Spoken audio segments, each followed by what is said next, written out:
Perry Yep. Noble, how you doing? You doing good? Doing great, man. How about yourself, John? I'm doing fantastic. Thanks for your time. I know you're super busy. So the big question that I have to ask you, because I saw this Yep. on Twitter and everything on Twitter is true, and this is the big elephant in the room. When is your Yeah. birthday? My birthday is June 24th. I appreciated the happy birthday that you gave me. I was just reflecting that day, and you weren't the only one, by the way. I got like 8 or 9 happy birthdays, and then I got a text, and I'm going, why does everybody think it's my birthday? And it turned out to be I can see now where the tweet could have been perceived as a birthday tweet, but yeah, so I'll just be thinking. But June 24th is I'm my gonna search birthday. that on the calendar because I sent you that happy birthday. Yeah, that needs to be on everybody's calendar. June 24th. Yeah, that's the birthday right there. A new national holiday. No, honestly though, how are you doing? I mean, we're up here in Michigan. We're cheering for you, but you doing all right? Doing okay? Yeah, man, everything's going great. We're managing to stay busy. We still got the growth company, which is going wide open, nonstop, and then of course Second Chance Church going wide open, nonstop, and so between those two, I never have a chance during the day to get bored. So that's really awesome. That's cool. So we've got a bunch of leaders and church planters who are super excited to hear from you, Perry. So help us out. I was talking to my staff. By the way, it was a year ago today that you were here at Life Church. Yeah, I know. I saw that. I saw that on Time Hop where I was holding. I mean, you got like a small Mormon family now, so I mean, you got babies everywhere. But y'all had just adopted your little boy, and I was holding him, and he like fit in the palm of my hand. It's the tiniest baby I've ever held. It was great. Now he's like, "Hey, how you doing?" He's big. Yeah, exactly. So no, man, I guess the big question I have is, I was asking some of our staff, knowing I was going to talk to you. I said, hey, what's a question you would ask Perry? And I got a guy here named Brian. And about a year ago, he just walked through a horrible, horrible time, a really rough experience. And God's redeemed that now. And his question was just, you've been at ups and downs. And in the worst times when everything, hit the fan in your life, what made you want to get up in the morning? And then what made you want to go tell people about the gospel? Like what's the driving oomph? Because, a lot of Christian leaders are depressed or discouraged. How can you speak into that for some of us? Yeah, for me, I mean, honestly, I could come up with a really super spiritual answer, but it was just like, I tell people right now, I live day by day. And so every day I get up and somehow by the grace of God, the motivation is just there. And I've had people ask me, well, what do you do when that runs out? And I'm like, I don't know. It hasn't happened yet. And I think, John, for me, going through what I've gone through has caused me to question a lot about the church. But it's not caused me to question anything about Jesus. In fact, I feel like this experience has brought me closer to him in so many ways. And so that's and the second motivating factor is honestly is my daughter. I mean, I love her. I'm super close, and I want to try to stay as healthy as I can for her and try to be the best dad possible. So honestly, it's just by the grace of God, I wake up and that motivation happens to be there every single day. Church people can be some of the most cruel people on the planet sometimes. Oh yeah. So just picking up on what you were saying, what has changed now on the other side? You're in a healthy place. You're moving forward. How has that changed you as a leader, or how you are going to serve people? How has that changed you? I think for me, I think it's brought out an empathy level in me that I would have said I had before, but I didn't really have. Mm-hmm. And so when somebody comes to me, or I'm talking to somebody and they've got a problem or they've got an issue and it's not something I've identified, it's something they've brought up, instead of trying to fix them, I want to be their friend. I want to listen to them. I want to hear what they've got to say. and the thing I've discovered is most people already know the steps they need to take to get better. They just really want somebody to listen to them. And so for me, I'm like, you know, and this is the other thing I've learned, John. I was writing this down this morning, working on an article that I'm probably going to publish within the next week or two. Is you got to be very careful about people that try to fix you, because if they can't fix you, they will eventually abandon you or turn their back on you and call it church discipline. So it's really, really, really essential that you kind of watch out for those people. So for me, now when people come, I'm not trying to fix them. I'm not the guy. I don't feel like I got an S on my chest. I'm just going to listen to them and try to love them through the process, no matter how long it takes. That's awesome. And I love that you are planting this new church, Second Chance Church. Well, it's actually basically already alive now through technology. Right. Yeah. We're meeting online every week. Yeah. Dude, where did you get the idea for that, by the way? Because that's genius. Why weren't we taught that at church plant school years ago? Well, I wish I could take credit for it, but it was a friend of mine in the UK about a little over a year ago. And he told me, he said, I really think you should launch digital before you launch physical. And I was like, yeah, okay. You know, I was just kind of listening to him, but it was one of those conversations I couldn't let go. And about 5 months later, I was back in the UK, and who comes and picks me up at the airport but this guy? And his name's Chris, and he just kept saying, I just think the Lord's in it. I think the Lord will bless it. And the more I sat down and just thought about it and prayed about it, I was like, you know, the upside and the pros definitely outweighed the cons, because if it doesn't work, talk about overhead costs. I launched it with an iPhone 7, didn't even have a tripod, just propped it up on some books and preached a sermon. And so that's how we started this thing. We didn't have anything. We didn't have a staff. We didn't have, I wasn't even on, I was on staff, but I wasn't getting paid.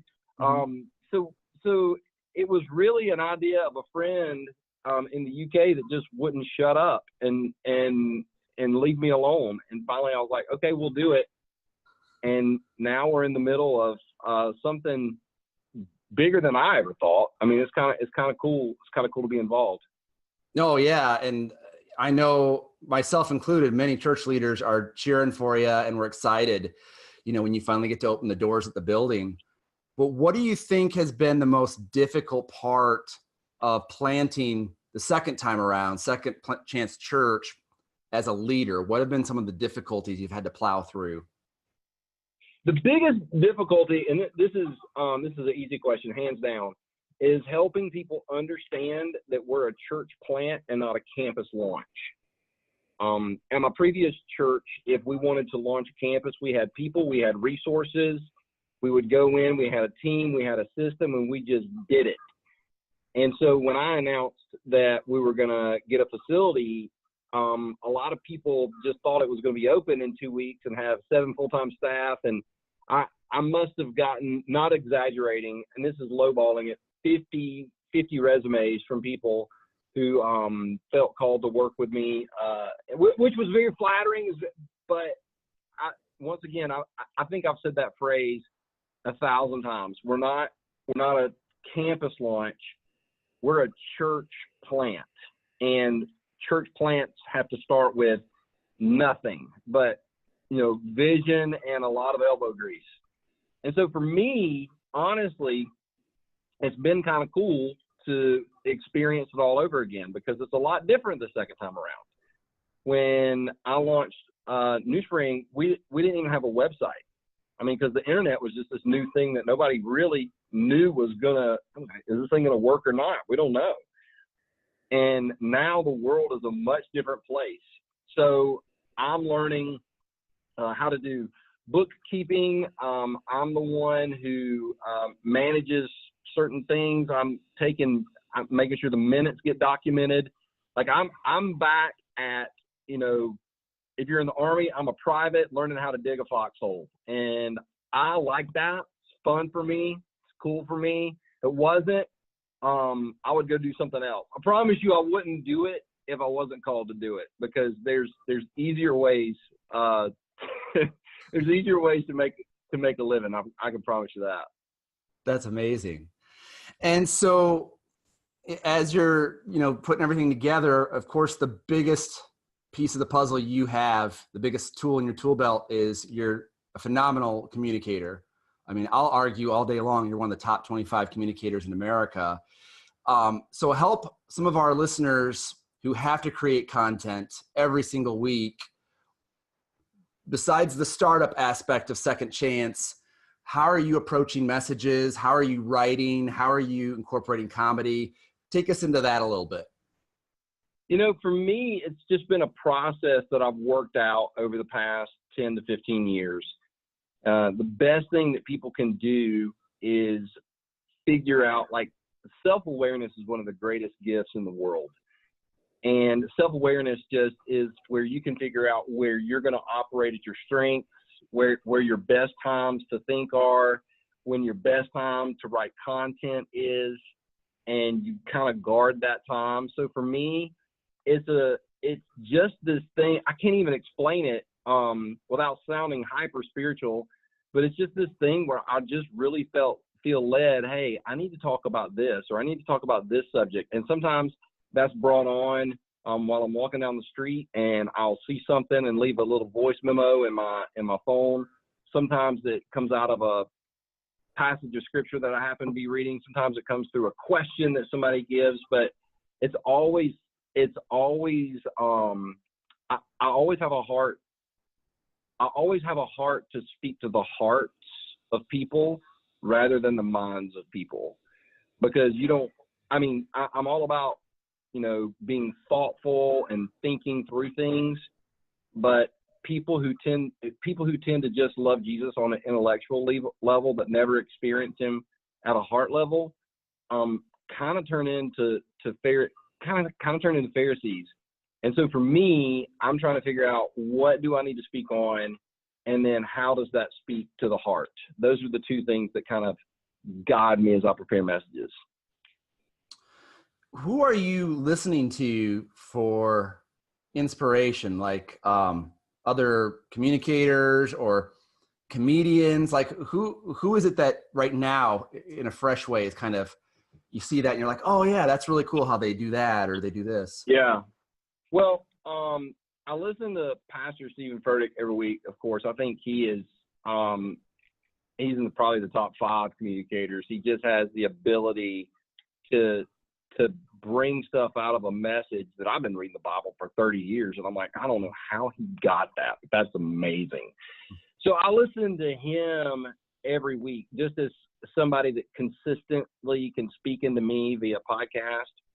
I love Brian Regan, and how Brian Regan as a comedian really hooks people, and how he brings a joke back around. Of course, I love John Christ. I think he's absolutely amazing. And I'll tell you something that's fascinating, but you can't listen to it around your children, is Kevin Hart has a book out called You Can't Make This Up. And like I said, you need to get the audio version because Kevin reads it. Mm-hmm. And don't listen to it around your kids. I just want to put that out there. Just don't listen to it around your kids. It's not it might not be the best language, but John, how he puts his jokes together, and how he got mentored, and how he worked hard and hustled. He didn't just burst on the scene. He worked himself into a job. And so for me, from a comedy, work, leadership, hustle standpoint, that's been one of the coolest things I've listened to in a long time. That's funny you bring that up, because when we first met years ago, I was that intellectual, thinking, but over time it's slid back into the heart and doing humor over hammer. Right. So what would you say if there's a 20-something, 30-something leader, communicator, church planner listening, and you can speak into their life right now, what encouragement would you give them about being less of the fire and brimstone and communicating to the heart? I would just tell you that millennials don't respond to fire and brimstone. And people can say all they want to about the millennials. Oh, they don't love good preaching. Well, I mean, they do. They love it as much as anybody loves it, but they're just, I mean, they're not going to allow us to yell at them. So the two things I think they're important is know yourself. Like if you're an intellectual speaker, don't apologize for being an intellectual speaker. Go down that road and just know that you're going to appeal to a certain type of person, and that's okay. Because nothing's worse than somebody that's not funny trying to be funny. And nothing's worse than somebody who's not an intellectual trying to be an intellectual. About once every 6 weeks, I will quote C.S. Lewis or somebody like that to at least get it out there that I do read stuff other than, whatever, but I'm not going to try to be an intellectual giant. It's just kind of figuring out who you are, sticking that, and then knowing your audience. Like who is in your audience, who shows up every week, who are you wanting to reach with that message, and then really, really fine tuning it to reach the person that you want to reach. And then at the same time as working on the startup and things, I mean, you've been in church world for a long time, and I'd love to hear your thoughts, especially with a lot of young leaders listening in. It just feels like in the last year or two, there's been so many great Christian leaders who've just gotten frustrated or have just gone into bad places. Like, a couple weeks ago out in California, there was the young pastor who ended up taking his own life. Yeah. I don't know all the factors in that, but what can you speak into that at all? Like, what should we as 20, 30, I mean, I'm a 40 something now, but what are some ways to keep going, I guess. I'm trying to be careful in how I word that because I don't want to come off the wrong. No. I think, John, you bring up a very important point. I was talking to a group of leaders about this the other day. One of the things that we don't have as pastors, most pastors do not have this. They do not have someone they can talk to and be honest and open with without worrying about that person running back and telling the elders or the deacons or the other staff and getting them fired or kicked out or sabbaticaled or rumored about or destroyed or whatever. And so that's the thing is if there was one person in your life that you felt like you can go to, you can tell them everything, and you don't have to be filtered. Like you can say what you want, how you want it, and just openly dialogue. I feel like if pastors had more of that, then we could be a lot more healthy. But we don't have that.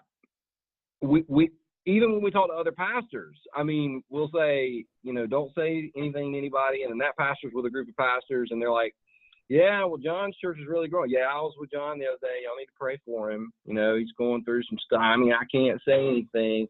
And it's kind of like we do that to each other. We do that spiritual juke on each other, right? And I really hurt for church leaders because I feel like we need a safe person to be able to talk to and confide in. And I've told pastors, I have a relationship with a lot of pastors, and I've told them all, listen, if you tell me something, I'm a vault. If it goes in, it don't come out. The only exception is if somebody was considering harming themselves, like killing themselves, I would definitely speak up about that.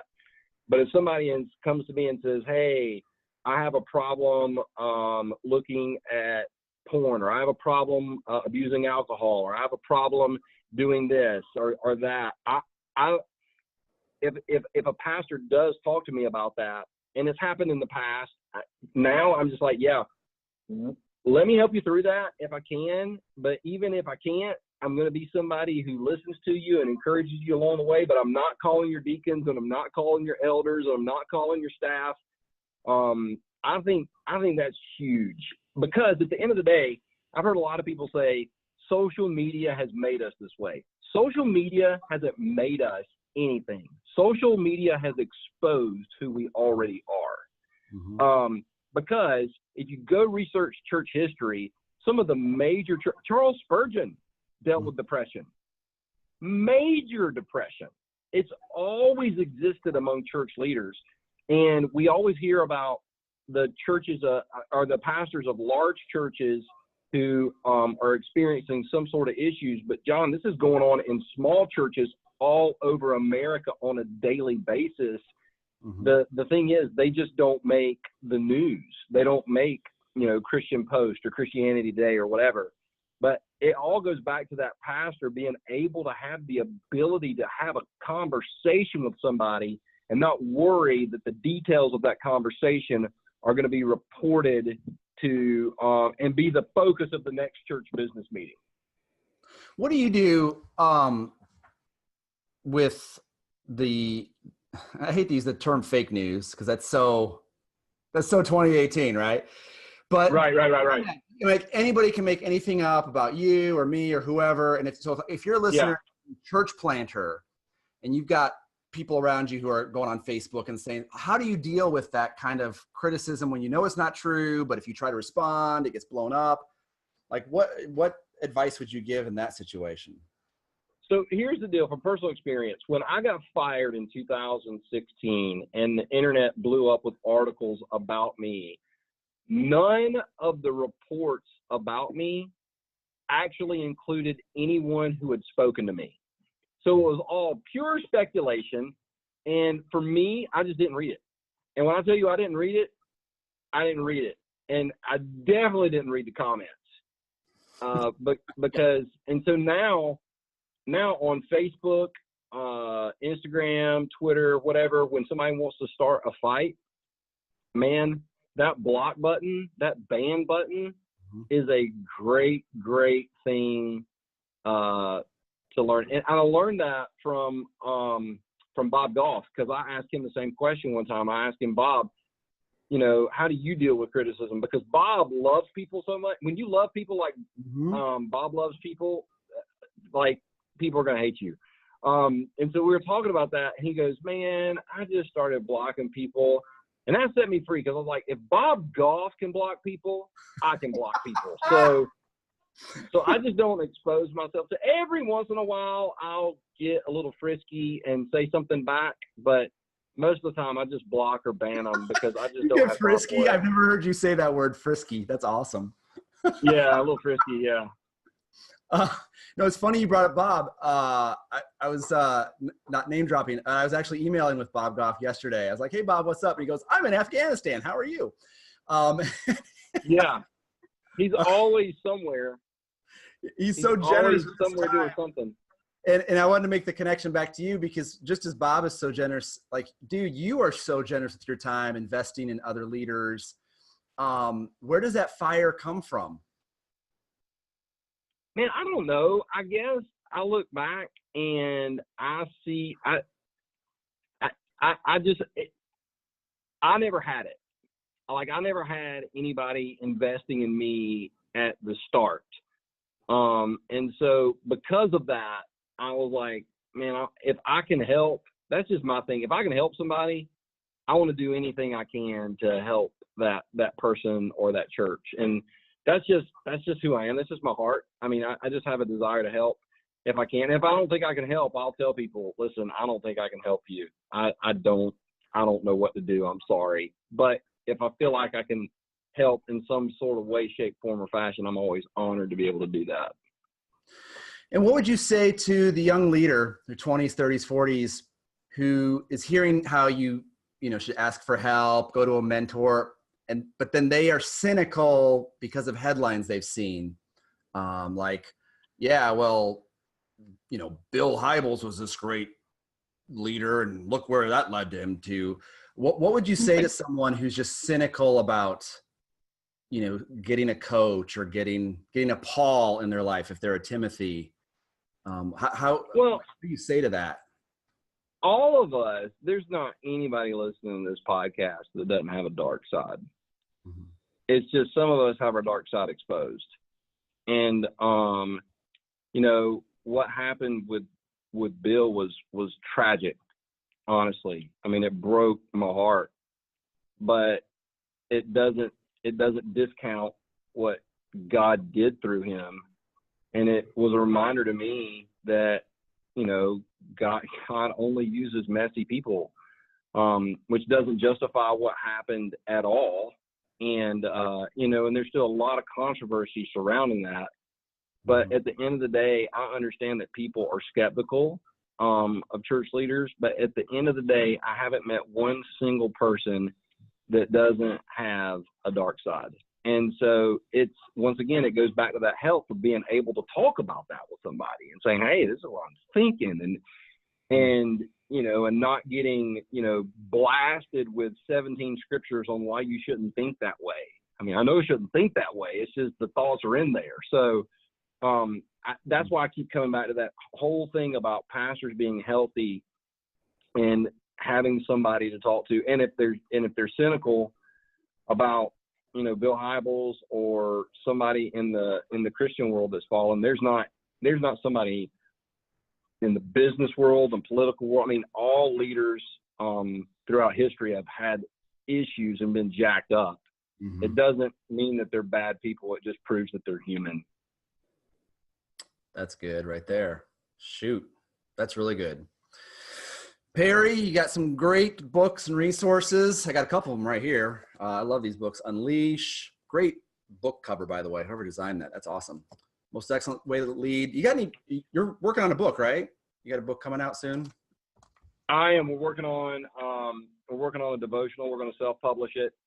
I've just ran into a lot of people that want to read the Bible and want to grow in their relationship with Christ. They just don't know where to start. And so I just sat down and wrote out some thoughts. And before I knew it, it was almost 40,000 words. And I was like, okay, well, I think we can publish this. So we're going to go down the route of self-publishing. We've had a couple publishers and agents reach out, but I'm just, you know, I just want to do the self-publishing thing. And if it sells, it sells. If it doesn't, I don't have some publisher calling me every day asking me to be on an AM radio station interview with two people that listen in South Alabama. So hypothetically, that may have happened. That was so specific. That was great. No, yeah. Hey, I'll be first in line to buy a devotional, and I'll get copies for our church because, man, our church loves you. We are cheering for you. I can't wait for the doors to open at Second Chance because, dude, I'm going to bring my whole staff down. We're going to just come and worship.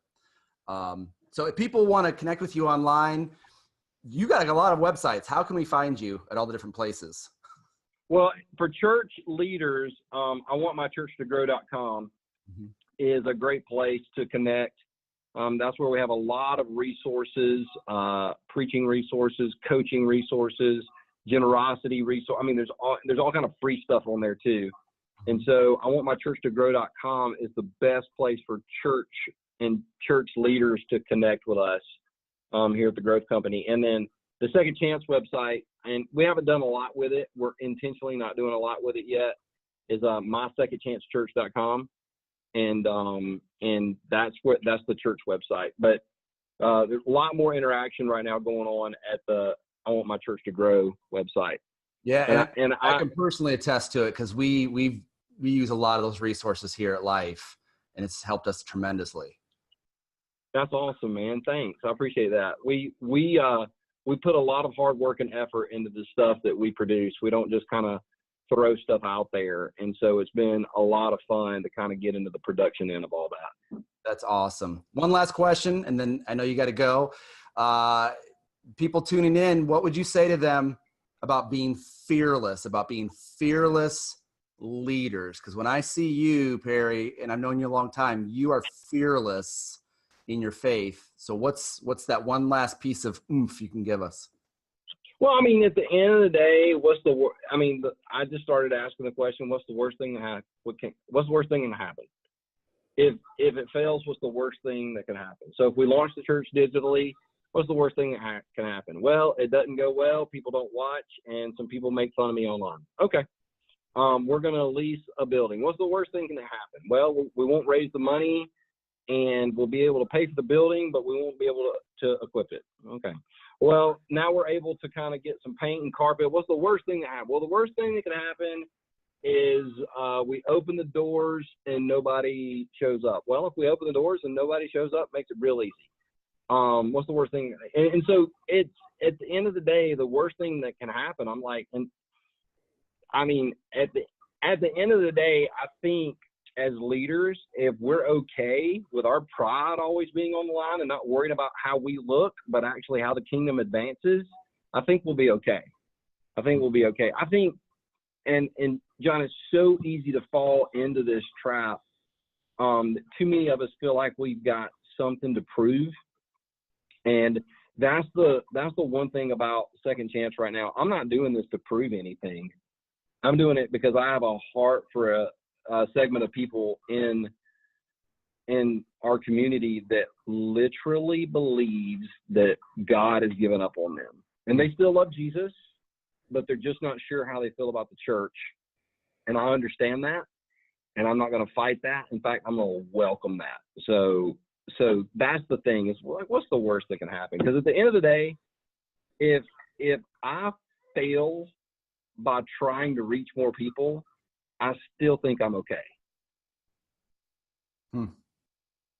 Perry Noble, dude, I love you. That is fantastic stuff. Man. Thank you so much. Got a couple interns that were sitting in. They want to just say hi really fast. These guys want to say hi. Yeah. Hey, what's up, y'all? How's it going? Good to see you guys. Awesome. Thank you, Perry. Thank you so much. Hey, thanks, John. I appreciate it, man. You guys have a good one up there, all right? Absolutely.